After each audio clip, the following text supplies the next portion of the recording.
Hi everyone, it's my second episode about technology press review.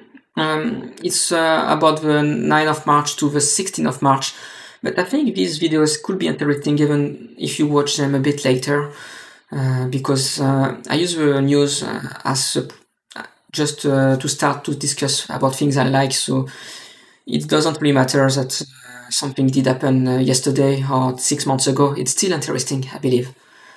Some things that did happen last week that was in a lot of news is the data center that did burn from OVH in Strasbourg in France. So it's a very big fire for a data center. One building did burn completely, and some buildings got very warm and burned a bit on the sides. So a lot of servers broke down or burned, so it's about thousands of servers that disappeared from the internet on this night. It's not very common for a data center to burn completely. They usually have a lot of fire protection system that are different. For example, they will spray water on everything. So on computers, water doesn't really mix well, but it's sometimes better than having the full building burn. So OVH, we don't know in the ones that burned, but we could guess it did have some fire prevention like this. Another technique is to have some gas. So a fire needs some fuel to burn, such as oxygen and plastic. But if you remove the oxygen, the fire will stop. And a lot of data center have a gas system, so they will have gas under pressure, and if a fire is detected, they will release the gas that will push away the oxygen.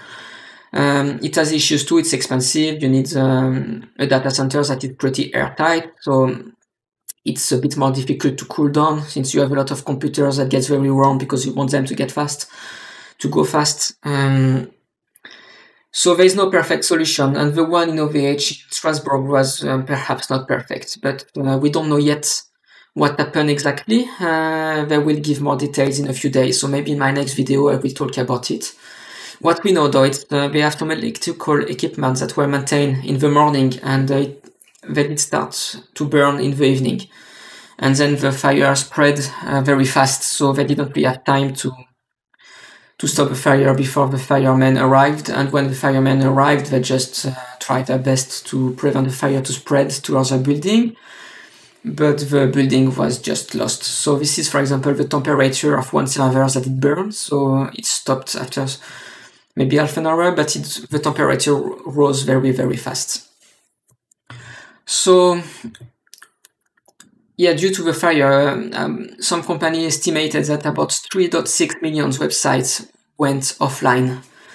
And it's a lot of them, and it's also a lot of things that are not websites that went offline.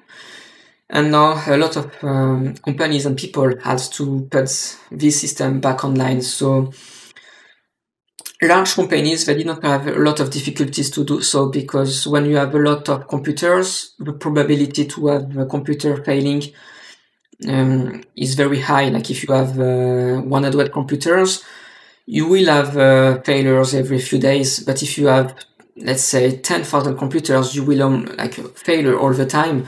And if you have 1 million computers like Google, Facebook, you must automate the system. So big companies that really didn't have problems to fix their websites if a website went offline. It's, I guess, some were even automatically done. Not for smaller companies and people, like normal people, it's a bit more difficult because it's not worth it to automate everything when you're a small company. You will spend a few hours to fix the problem instead. So I believe a lot of websites got fixed in the few days after, like few hours to a few days.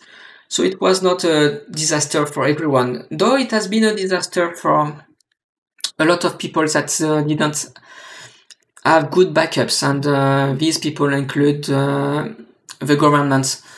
The French government had some coronavirus and vaccination data stored in the data center, and they lost the data, and they got very scared that the data was in the fire. But thankfully to them, it was not. But it shows that when you care about the data, it's important to have the data in more than one place and not keep all the data in the same place. So that's a thing that the company OVH had some issues with. They did announce that there are some backups that were in another location, like north of France, Roubaix, but they also had a lot of backups, about 20% of some products that were inside the buildings that burned. So these backups are lost with the building and the computer, so the backups were not useful. And we also had about 80% of these backups when the building just next to the ones that burned, and this building is still not up and running, so these backups are still not available to the customers, which is another problem. So when you do backup, it's very important to have backup in more than one location, not in the same building, because yes, the probability that the full building goes down is not very high, but it happens. Usually it's just electricity problem, but in this case, it's a big fire. And also, like if it's in the same location, building next to it, it's a bit better, but it's not perfect. If the fireman didn't manage to contain the fire to the main building and the second building would have burned, it would be a lot more backups that would have been lost. In my previous video about which cloud provider to choose, I talked about OVH and I did recommend OVH, and I didn't know they had backup in the same buildings. And if I knew, I would have maybe mentioned it. I think I would still recommend them because now they learned very in the hard way about the importance of doing backups in another place. So I believe in a few weeks they will have a very nice and one of the best backup strategy. So I think they are still a good cloud provider. They also have a capacity to rebuild the computers that burn and rebuild the buildings that burn in a better way. So I think it's not a problem to keep your system on them, but I would for sure recommend to have a backup in another place and to be ready to deploy in another place if something goes down. But they still have a very good value. So it's not the end of the world for them, but it's a pretty major hit. So now I will talk about 2 hacks that I think are interesting to mention this week. There is a lot more hacks all the time, but I will not mention everything. It's way too much. So one group of hackers did access to some security camera in jails, hospitals, and companies. And the way they did it is just to access one administrator account of the camera security provider. So it's a thing that happen quite a lot, and it's very simple to do for hackers. It's probably some social engineering. So if you have security cameras that are connected to internet, you need to measure the risk and what are the consequences if someone accesses them. Because you can have the best security, eventually it may happen, and you can't be for sure 100% sure that it will not happen. I do work in a company that sells cameras that are connected to internet for hospitals, and we do the best in our company to have a high security. But if someone another thing I want to mention is the SMS. So we know for a long time that SMS is not secured. A very classic thing that police do around the world is to have a phone antenna that is next to the phone they want to intercept the SMS. So the phone will talk to the police antenna instead to the normal antenna, and the police can read the SMS. That's very classic, but there's a lot, so hackers can do that too, because there's not much security on the SMS system. This one, it was a bit more different, because the hacker just did transfer the phone number, like when you transfer from one phone provider to another one, using a company online, and it was very fast, and the company online didn't check very well that the hacker had the authorization to transfer the number. So the hacker just said, yes, this is my number, I want to transfer it, please give me access, and he got access to the phone number and start to receive the SMS. So SMS should not be used for things that are secured, so it's not secured. You can see it some kind of postcard that is not in an envelope, so everyone can read it. Most of the time nobody cares and nobody reads it. but if someone wants to read it, well, we can very easily. So if your bank sends you SMS when you buy something online to copy paste the code, a security code, it's not good practice, and we're actually asked to stop doing that because it's not safe. So it's just one of our examples that you should not use SMS. To continue on the security, so the C programming language is unsafe. That was something that is well known. So the C programming language is a way to talk to computers, to tell them what to do in a software, like you say, count up to 10, display this, do that, no, go online and post this picture. That you can do in many ways. You can talk to the computer in many languages, and one that is used a lot is the C language.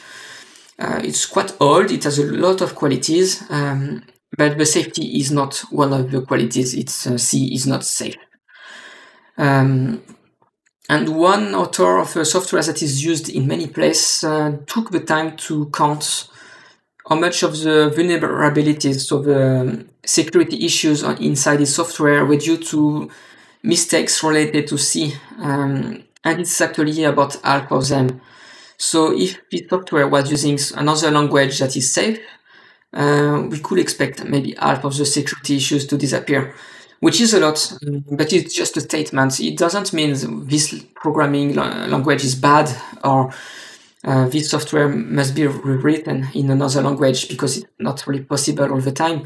But it shows, like, if you start a new project in 2021 or later, it's maybe a good idea to avoid C on variants such as C++ if you want safety.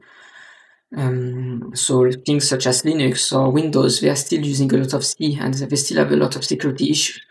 Maybe inside this software, it's not 50% of the mistakes, 50% of the vulnerabilities are related to C mistakes, but we know it's still a lot of them.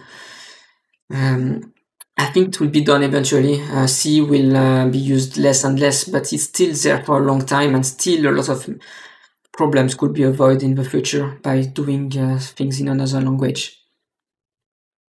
So to finish, I will talk about GTA Online. Last week I mentioned that someone found a way to improve the performance of GTA Online by quite a lot. And Rockstar, the company behind GTA Online, did provide a fix recently that did fix the problem. So it's good news. They didn't really wait long. They did acknowledge the person that found the issue, and even they did send him $10,000 where they didn't have to, but they did, which is a nice thing. They do have a lot of money with GTA Online. It's a very good product to make money. It's one of the most profitable games ever. But still, it's a nice thing that they did that like this. So that's about it for today. Hope you enjoyed this video. If you did, you can subscribe to my channel, and have a nice day. Thank you.